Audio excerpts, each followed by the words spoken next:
Good morning student. अपना social में next chapter है ए विजिट टू गोवा।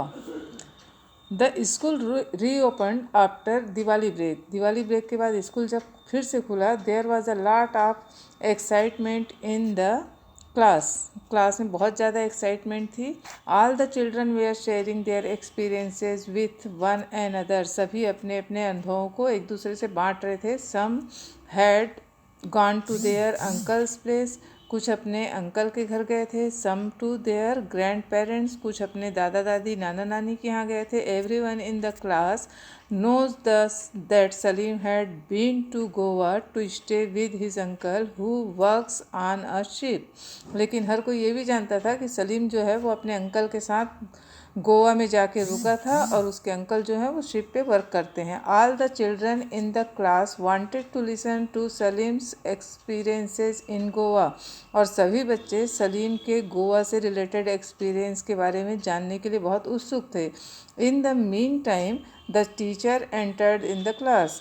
थोड़े ही समय में टीचर जो है वो क्लास में एंटर करते हैं। The teacher to look at Salim and asked him to narrate his experiences in Goa. और जैसे टीचर क्लास में आते हैं वो सलीम से कहते हैं कि अपने गोवा के एक्सपीरियंस के बारे में बताए। Teacher to Salim, how did you reach Goa and what all did you see there.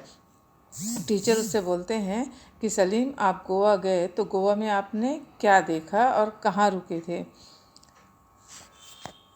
Salim बोलता है, from Jagdalpur to Raipur we went by bus. Jagdalpur से रायपुर हम बस से गए।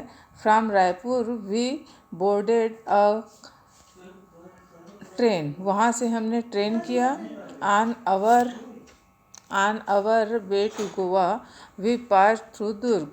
और हम जब ट्रेन से जा रहे थे तो हम दुर्ग होते हुए गए। Durg, Nagpur and Pune. It look to us 2 days to reach Goa. और ये वैसे भी हमको गोवा पहुंचने में 2 दिन का समय लग गया। The journey was quite interesting. Journey जो थी वो बहुत इंटरेस्टिंग थी। The train halted in many stations before reaching Goa. और गोवा पहुंचने के पहले बहुत सारे स्टेशनों में रुकते हुए गई। फिर नीलू बोलती है कि what did you do when the train reached eight station. जब आप स्टेशन में गाड़ी रुकती थी तो आपने क्या किया। सलीम बोलता है कि we filled our water bottle from the platform से हम पानी का बॉटल भर लेते थे। There was a rush for water with great difficulty we manage to fill our empty bottles. वैसे भी जहाँ पानी भरा जाता है वहाँ पे बहुत ज़्यादा भीड़ हो जाती थी। हमको बहुत ज़्यादा मशक्क़त करनी पड़ती थी अपनी बॉटल भरने के लिए। Then we purchased some fruits. वहाँ से हमने कुछ फल खरीदे। When we arrived Pune it was dark. जब हम पुणे पहुँचे तो अंधेरा हो चुका था। Salim, when we reached Pune it was dark. Neelu, Salim, then where did you sleep. फिर तुम रुके कहाँ, रात कहाँ सोए। तो सलीम बोलता है, in the train you have to get your ticket reserve to have a berth to sleep on. All berths are numbered. यदि तुम्हारी टिकट कंफर्म है तो रात में सोने के लिए तुम्हारे पास बर्थ होता है। अगर तुम्हारा जो टिकट कंफर्म है तो और उस पर नंबर भी लिखा रहता है। महेश फिर पूछता है, tell us more about Goa, what all did you see there. तुम गोवा के बारे में वो जानकारी दो जो तुमने वहाँ पे देखा। Mahesh, Goa is a state divided into northern and southern Goa. Goa जो है वो नॉर्दर्न और साउदर्न गोवा के हिस्सों में बटा हुआ है। The two languages spoken here are Marathi and Konkani. Goa में जो 2 मुख्य बोली जाती है वो मराठी और कोंकणी है। मर्म Goa and Madgaon, 2 important cities of Goa. Madgaon और मर्म गोवा जो है वो इम्पॉर्टेंट सिटी है गोवा का। And Goa are built of wood, bamboo and coconut leaves. वहाँ पे जो विलेज हैं वहाँ पे मैक्सिमम जो ये हैं हाउसेस हैं तो वो किससे बने हुए हैं, वुड से, बेम्बू से और कोकोनट लीफ से। You can see the vast expanse of sea from Goa. वैसे भी समुद्र को बहुत दूरी तक देखने के लिए हम वहाँ देख सकते हैं। One can see ship, boats, motor boats in the sea tall waves rise in the sea, वहाँ पे हम मोटर बोट, शिप, ये सारी चीज़ देख सकते हैं और ऊंची ऊंची उठती तरंगे भी देख सकते हैं, लहरें देख सकते हैं।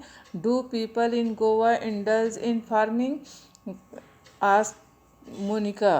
तो उसमें वहाँ पीपल जो हैं वो फार्मिंग करते हैं, तो सलीम बोलता है fishing is an important occupation of people of Goa, वहाँ के लोगों का मुख्य जो ऑक्यूपेशन है वो क्या है, fishing.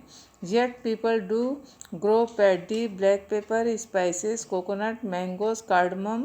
Coconut is found in the abundance, वहाँ पे वैसे भी मुख्य रूप से किन चीज़ों की खेती होती है, पैडी, ब्लैक पेपर, पैडी यानी धान, ब्लैक पेपर हो गया आपका काली मिर्च, स्पाइसेस मसालों का, कोकोनट नारियल का, और मैंगोज, कार्डमम इलायची।